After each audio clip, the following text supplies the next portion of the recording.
Hi there, and welcome to episode 11 of the Nova Scotia Kitchens podcast, Mariah's vegan haystacks and sugar-free chocolates.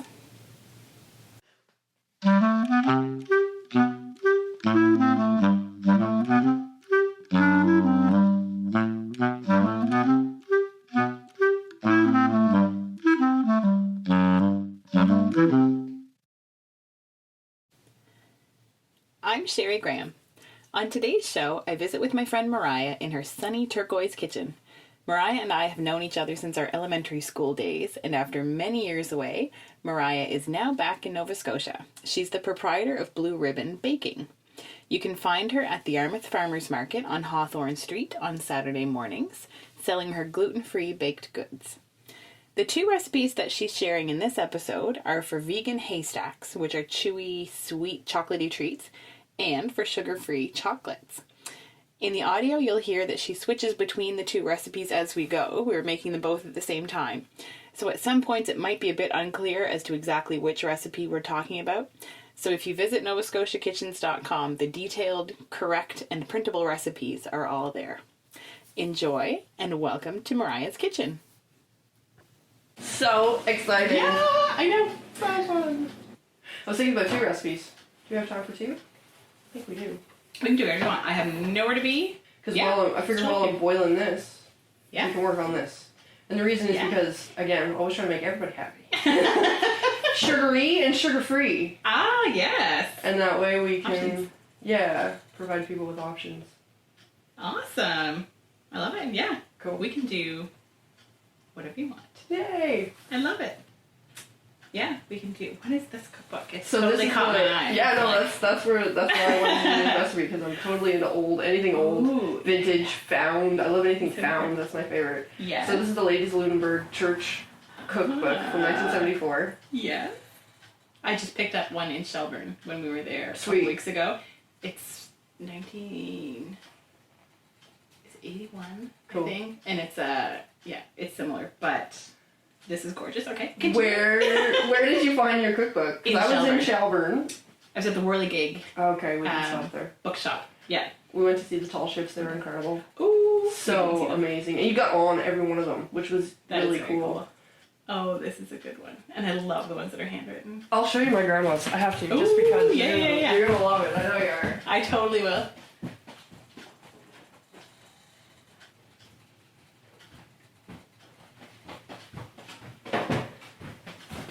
So this totally is all my grandma's fault. She taught me how to bake. I've always been food. I when I think about all the things, like we used to have restaurants and everything when I was a kid. In the mud piles back in Sydney. And Grandma, we played with her cans on the floor, soup cans and all that stuff, and then she would sit me up on the counter when I was 3 years old and I got to stir the cookies. There was this, I shouldn't tell this story. There was this long time that I was stirring the cookies and they fell on the floor. Yeah. But we just sort of had eggs and sugar at that point. And Grandma being Grandma, she must have just them off the floor, scooped the cookies up, put them back in, and said, "Don't tell anyone." And they happened to be drop cookies. How fitting. So sweet. Wow. And that's this amazing. is her book. I know, isn't it wonderful? That is awesome. It's almost as good as having her journals. That is awesome. All her little handwritten notes. And so the initial creation was, I want to make gluten-free product that everybody loves. Yeah. I want to make gluten-free product that's not for gluten-free people. Yeah. I know it's bizarre, but it's like, I want it so that the cake is enjoyed by all. Yeah. That was my goal. Yeah. So I started working on different stuff, and the market is always the best way to test a business. If you don't have an incubator, like some places have official incubators where you can go in and you have a small space that's not too expensive and you can give your business a try. The market's the best opportunity if you don't have that available. Yeah. And then I opened the cake shop. Yeah. And so it was White Horse's first cake shop, which also happened to be gluten-free, but I didn't tell anyone. Yeah. So that was fun. It worked out well. And I love it. Cool. Yeah. Good. Cool. It's nice to be back. And things are going good here, too. Good. Yeah. So I worked over the winter. And just when I got laid off in the springtime, I got approved for the self-employment program. Yeah. Which has given me 40 weeks to build the business up to a level that hopefully I can go into a storefront. Yeah. Okay. Awesome. So you want to make some stuff? Yeah. Let's do it. All right, so we have vegan Haystacks. Yeah, so we're going to do the Ladies of Lunenburg, which at the time they didn't realize that they were making something vegan, but essentially, except for the milk, they were making something vegan. So we're changing the milk out for coconut milk. Okay. And this one has a lot of sugar, so that's why we're going to do the sugar-free chocolate to go with it. Balance it out. So the vegan Haystacks are sugar, shortening, coconut milk, cocoa, salt, and vanilla. Nice. And then we're going to boil it all up together and add coconut and oats. And that's it for those. Nice. Now, I've heard of calling these frogs, and I've heard them called macaroons. Macaroons is how they're in the book. Oh, okay. Yep. And are these the ones that you gave to me one day? Yes. They're good. Good. The boys really like them too. And are these something they usually have in the market? Yes. Are they one of your standard? They're a standard item in the market. And so is the chocolate too. Ah, perfect. Yes. Okay, so in a pot you have 2 cups of sugar, the half cup of shortening, and the half cup of the original recipe calls for regular milk, but you're using coconut milk. That's right. The stuff in the can. I'm not sure whether the coconut milk in a carton would work the same or not. I can't see why it wouldn't. But I just use the thick stuff. Yeah, no, because you get like all your fat at the top in the can, and I don't know if they do something to the one in the pouring container. There's got to be some emulsification process involved. But this stuff here, from the dollar store is you've seen it come out. Yeah. It's totally homogenized. Oh. Good stuff. Good to know. Good to know. And then we got cocoa. And you really can't get much simpler or quicker. Like, no, these are really dump it all in the pot and yeah. Here we go. So a half cup cocoa powder.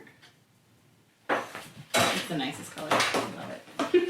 I don't know where anybody buys cocoa, but this is the best deal and the best cocoa. I find the name brand cocoa is much lighter. It is. This is nice and dark. It's true. And rich. No name. And no name. Affordable for all. Vanilla. Previous to the vanilla shortage, I used pure vanilla bean in every single thing that I did. But we're experiencing a vanilla shortage. I don't know if you mentioned this to me. I did not know this. Yeah, it's crazy. I have some beans stored away in my pantry. I'll have to. They're super valuable. Those beans are gold. Squirreled away. So this package at one time contained a pound of vanilla beans. Yeah. And I was able to buy these for $50. Yeah. A pound. Yeah. A pound of vanilla beans is worth $400 right now. What? The last time I bought some, I get them on eBay, and I got them for. I don't remember how many it was. It ended up being like 40 beans for $15 or something, but I bought them quite a while ago, so I wonder now. That's a really good deal. Yeah. Wow, that's a better deal than this. Because vanilla's the best. And so I use pure extract. Yeah. I save my beans for buttercream. Yes. Always. Yeah. Real beans and buttercream. And things like cheesecake or custard or tiramisu, like if I'm making tiramisu, put the good stuff in there. Yes. So basically you just put that all in a pot and you boil it. And so you for about 5 minutes. And so you're going to want to boil it for 5 minutes once it's come to a boil, so there's, it's longer than 5 minutes, so we're going to bring it up to temperature. You got to watch it because the only thing that's going to melt in there is the shortening. Yeah. And so the edges can crisp up. So we'll just keep an eye on it. Yum. And you add in a 1/4 teaspoon salt and 1 teaspoon of vanilla. Did you see me measure? Oh yes, I did. Do you remember? I do. Do you remember James Barber? Yes. He was my inspiration. I love that man. I always loved cooking shows and Walk with Yan. Yes. He wasn't my favorite, but I always watched him. But James Barber was my favorite. A little bit of this, a little bit of this. It's all good. So between him and the Swedish Chef on the Muppets. Oh, I love the Swedish Chef. Have you ever seen the Muppisode? They have Muppisodes. Oh, yes. Of him and Ramsay. Oh, Gordon Ramsay. I have not. It's worth looking up. They have a food truck fight. Oh, my word. Yep. Okay, I'll have to look it up. The Swedish Chef and Beaker and Ramsay and the big doofy character. I don't know what he is. He's like a big brown monster. Yep, I don't know what his name is. Ramsay gets him as a partner. Oh, fun. Yeah, so I don't take my red seal seriously. I mean, I take it seriously in terms of it. It's a, Take your what seriously, sorry? My red seal. What's your red seal? Oh, I'm a red seal chef. I don't know what that means. So it's an industry standard, basically. I'm picturing like a red seal. No, I actually have, a red seal. It's industry standard. It's like a doctor getting their doctor's certificate. Yeah, so what it means is that you've completed a certain amount of hours, which probably has changed since then. I got it in 2004. Gotcha. And so you're officially a chef. Correct. Okay. So you just got a whisk and you're just melting that down. Yeah, and like I said, just watching the edges of it so the sugar doesn't get stuck in the corners. Yeah. And caramelize and never ever come out of your pot again. Nobody wants that. I dub myself the chef who doesn't like to cook. Because it's true. You much prefer to bake? Oh yeah, I love baking. I can bake all day long. I do bake all day long. I could. Oh wait, I do. So while that's boiling, we'll get this other alternative happening. So all I've done here is I've just melted coconut oil. Yeah. Yeah, I just dropped it in some hot water. Not just the oil, but in its container. Yeah. So we got a cup. So this is the easiest thing ever, and it's so delicious. So 1 cup of coconut oil melted, 1 cup of cocoa. Yeah. And so for this one we're going to use maple syrup. I just placed an order for more flour. So all the gluten-free flours that I buy are from Bob's Red Mill. Yes. Which has a dedicated gluten-free processing facility. And in addition to my regular stuff, this time I bought coconut sugar and coconut flour. So it'll be fun to experiment with some grain-free, sugar-free items. See how that sugar works for people. So peppermint, we'll do this one, peppermint flavor. 2 squirts stevia. Okay, so you did, maybe you said it, I wasn't paying attention. 1/2 cup maple syrup, 2 squirts stevia, and you just had a liquid. Yeah, we're gonna do mint in this one. You could do you could do anything you want. You could do licorice flavor, orange flavor, mint, coconut. Yeah. Are ones that I think would be delicious. Yeah. And then you just blend it. Beautiful, boiling. Nice. And it boils for about 5 minutes. Yeah, so what you're doing is you're cooking down the sugar, and as you cook the sugar it becomes tighter, so it's cooking the water out of the sugar. Nice. And what should it look like when it's done? Like, does it I don't know. change? No, it doesn't visibly change. Okay. So you're basically just timering it. Timer! Use your timering. These chocolates are done. That's the simplest thing ever. So I put it in a loaf pan. You can put it in the quickest recipe yet. I know Squish Kitchens. Best. So I put it in this loaf pan. You do have to cut it up afterwards, which kind of makes it a pain because it cracks. It doesn't cut smoothly. Right. So you could portion it out into paper-lined muffin tins, I think would work. Well, you can get a bulk ready. You can get your chocolate supplies. They have a little silver foil. That. You can put it in those. Exactly. Like a little muffin cup. Yeah. Short, stubby ones. Exactly. Yeah. So that would work if you didn't want to cut it. Yeah. They have, all kinds of different chocolate molds. You could also use silicone ice cube trays. Yes. Brilliant. Different right shapes. Yeah. That would be lovely. So I just smooth it out. And we're going to garnish it. Ooh la la. Which would be my adaptation. So basically all I do is I take recipes that I like. Yeah. And then I change them. To how I would like them better. And did you say you put peppermint in this one? This one is a peppermint one, so we're going to garnish it with fresh chopped up mint. Nice. And some cacao nibs, which are going to give it texture. Nice. Which I enjoy. So let's sprinkle a little bit of that on. We have been, and I don't think it's available in Canada yet, but it's called Choffee, and it's roasted cacao nibs, and you brew it like French press coffee. Interesting. So you can roast this, and you can have the exact same thing. But what would it taste like? Would it taste like hot chocolate? Not really, because it's not sweet. But it's a little bit bitter, like coffee-ish. It's like not sweet chocolate. And maybe it just feels like coffee, but doesn't really taste like coffee. I don't know. It's really good though. I like it. It's, you did try it? Because it's got body. Like it's not thin like tea or whatever. But it's like really good. Orange coffee. I actually don't even drink coffee. I am tea all the way. That's awesome. So I'm gonna say that and snap it in the fridge. And how long does it take? No, that's set? Loaf. Yeah. It'll take maybe 20 minutes. I find coconut oil responds really quickly to both heat and coldness. Yeah. which also makes it a bit of a pain when you have to chop it. Yeah. Because it melts. Yeah. Very melty. So I'll put this one in the fridge. Need in it? Yeah. Oh, it smells so good. I just got a little bit of it. Of the chocolate? Yeah. So then we got the oatmeal and okay, so that's done boiling. Yeah, so oatmeal and coconut. And it's hot sugar, so you're real careful, right? Yeah. It's like molten. And sugar isn't like water. It doesn't lose its heat rapidly. It actually holds its heat. And you're going to want to get some water into your pot right away. For the same reason. Oh. So you can use your pot again. Yeah, so if it doesn't stick on there.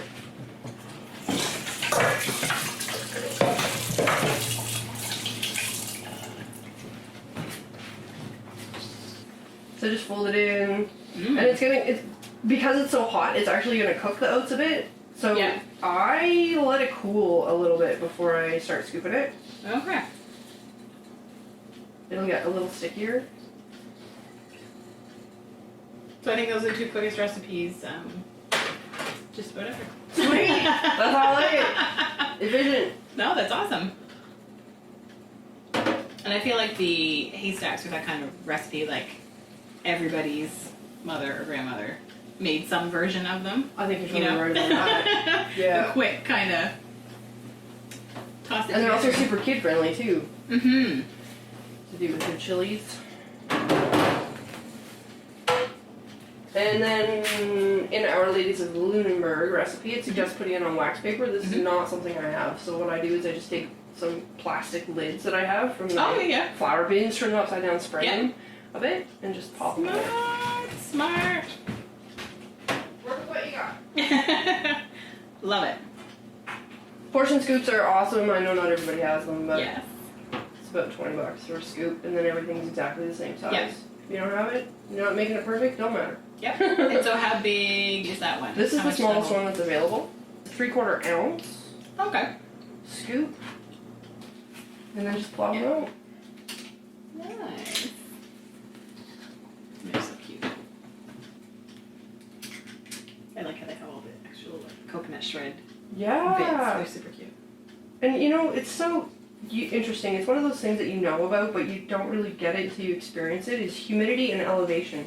Oh, I bet. So this recipe up north never really held together like that. It was always kind of more puddleish. Like the liquid would sort of come out at the bottom of it, and I would literally have to roll them. Yeah.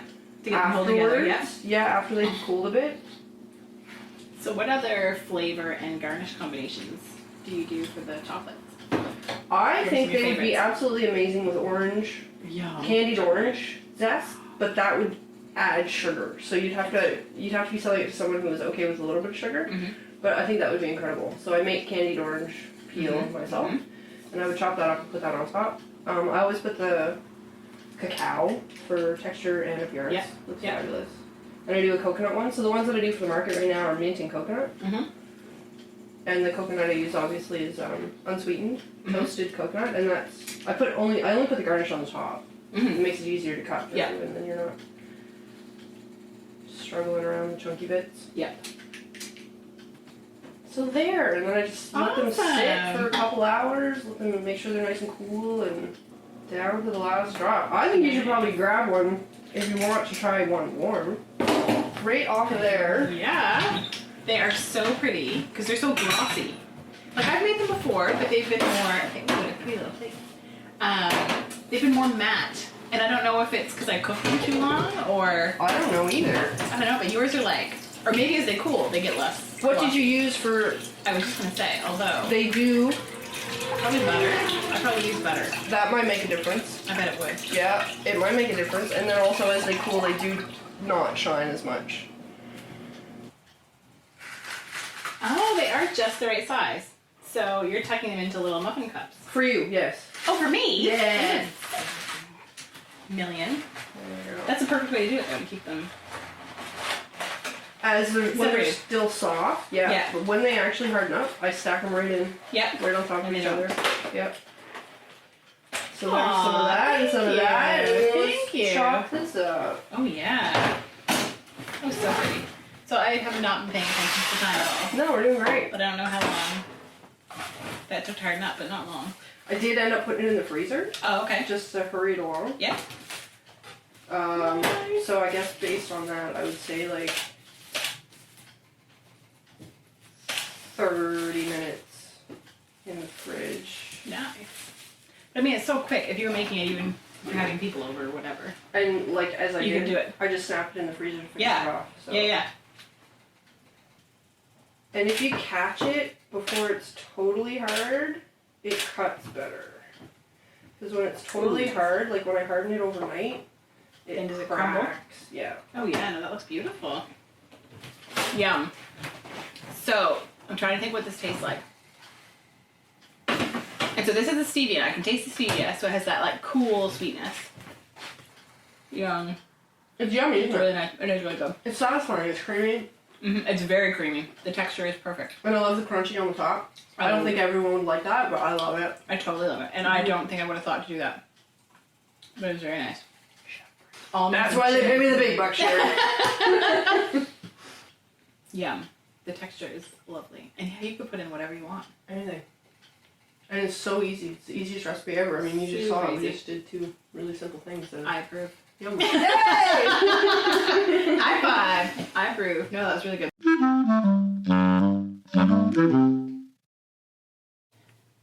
Thanks so much to Mariah for welcoming me into her kitchen and for sharing these treats with me.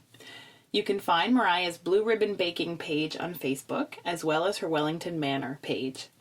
Printable recipes and pictures from our visit are up at novascotiakitchens.com. Thanks to Julian Smith for the music, and to Adam Graham for technical help and for generally being awesome. And of course, thanks to you for listening. You can connect with me at the Nova Scotia Kitchens page on Facebook, or email novascotiakitchens@gmail.com. And we're also on Instagram at Nova Scotia Kitchens. Until next time.